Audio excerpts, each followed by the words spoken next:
Santet Daun Muda. Karya Kang Ramli Author. Chapter 8. Rumah yang tak pernah menjadi surga. Pernikahan yang diharapkan membawa ketenangan bagi Neni, namun ternyata justru membuka pintu menuju neraka dalam kehidupannya. Setelah ijab kabul terucap, Yuda perlahan kembali ke sifat lamanya. Ia mudah sekali marah, sikapnya kasar, dan tak mengenal kata maaf pada siapapun. Hari demi hari, keseharian Neni diisi dengan memasak, mencuci, membersihkan rumah yang lembab dan sempit, namun hasilnya selalu dianggap salah oleh Yuda dan ibunya. "Masakan apaan ini, Nen? Asin banget. Lo pengen gue cepat mati ya?" bentak Yuda. Yuda tak jadi makan, ia langsung pergi menuju kamarnya dan mengambil baju. "Pakai sabun dong kalau nyuci. Baunya sampai apek gini baju gue," teriak Yuda di saat Neni sedang merapihkan meja makan.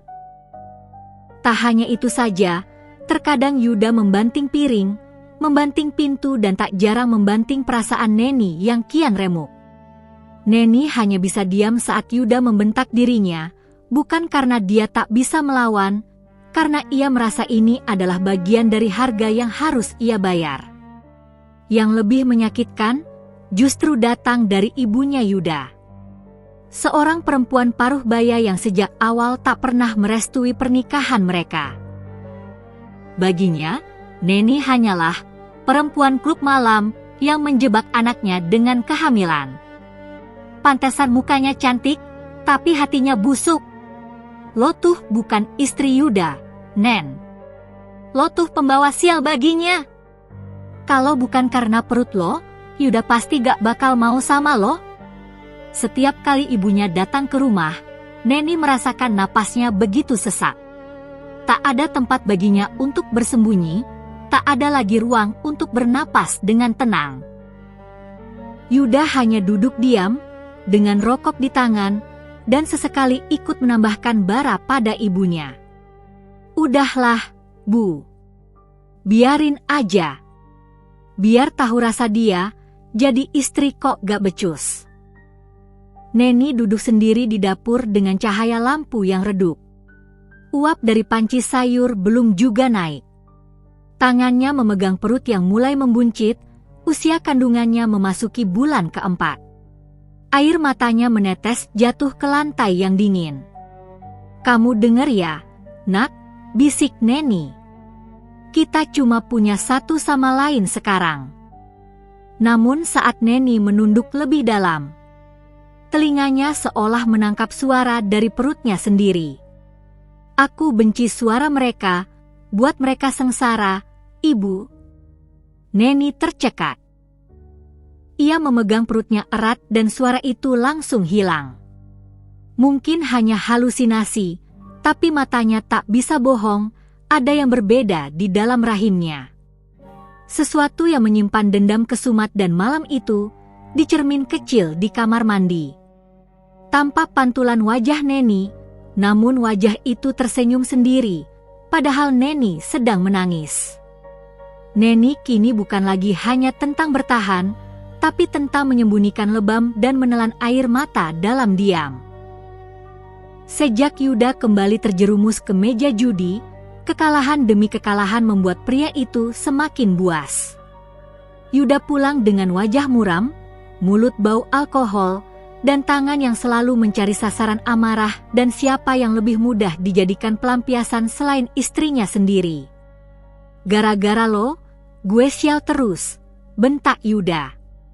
"Lo tuh bawa sial buat gue, Nen."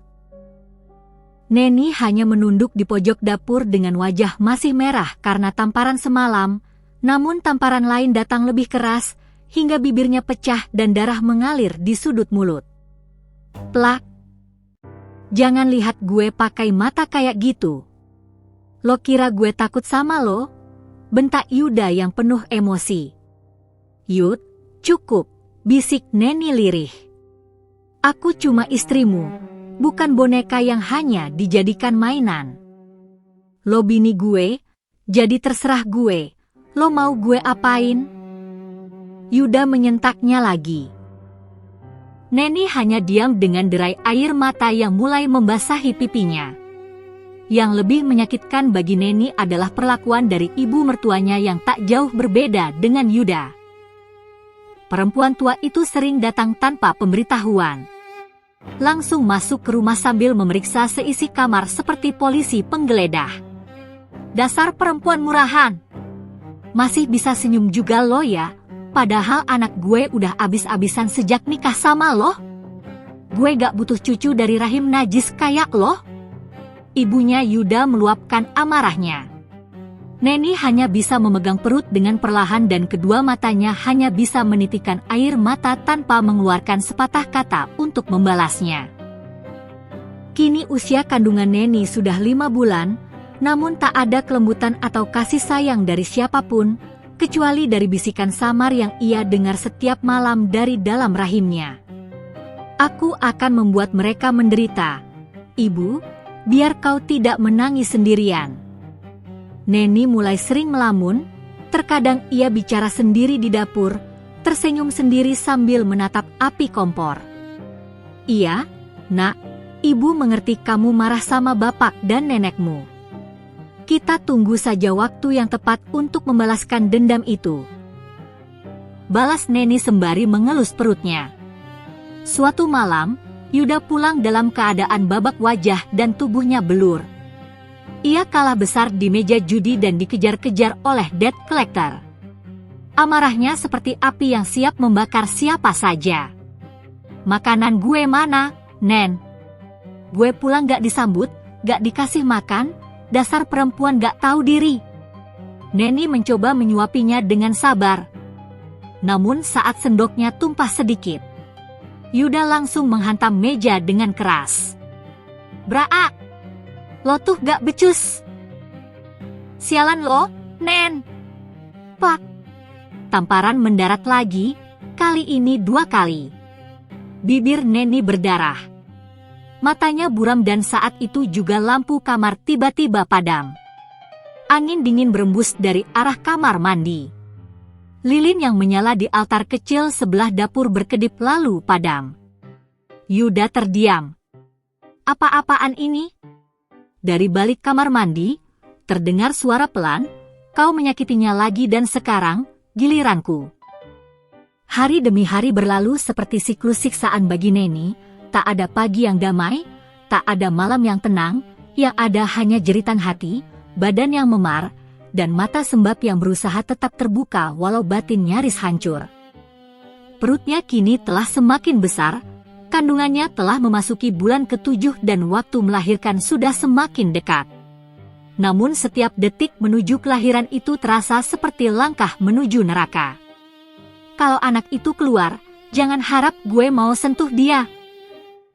Bentak Yuda suatu malam sambil menendang ember cucian. Itu bukan anak gue. Itu pasti anak selingkuhan lo, kan? Sialan lo, Nen.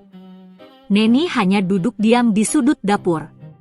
Tangan memegang perutnya yang bergerak-gerak seperti gelombang air. Janin di dalam perut tak seperti bayi biasa. Kadang terasa seperti merayap, kadang seperti mencengkeram dari dalam. Ibunya Yuda pun makin kejam. Gue gak percaya anak dari perempuan najis bisa bawa berkah. Lo tuh bawa dosa dari awal. Andai lo gak hamil, gue udah usir lo dari rumah ini.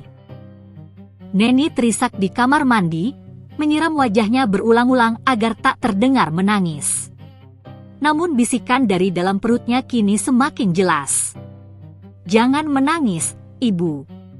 Biarkan aku lahir, biarkan aku yang akan membawa mereka ke tempat yang seharusnya. Suatu malam, saat tubuh Neni begitu lemas hingga tak mampu berdiri, Yuda pulang dengan wajah muram, menggedor pintu sambil mengumpat. Gue lapar. Masak dong. Lo gak lihat gue capek? Neni tak mampu menjawab, namun saat Yuda hendak menarik rambutnya, angin dingin menerpa wajahnya dengan keras dan tiba-tiba, wajah Yuda terluka seperti dicakar sesuatu yang tak terlihat. Arg. Siapa itu? Siapa yang nyakar gue? Umpat Yuda. Neni hanya memejamkan mata. Jangan sakiti aku lagi, Yud. Anak kita marah. Setelah malam itu, luka aneh sering muncul di tubuh Yuda.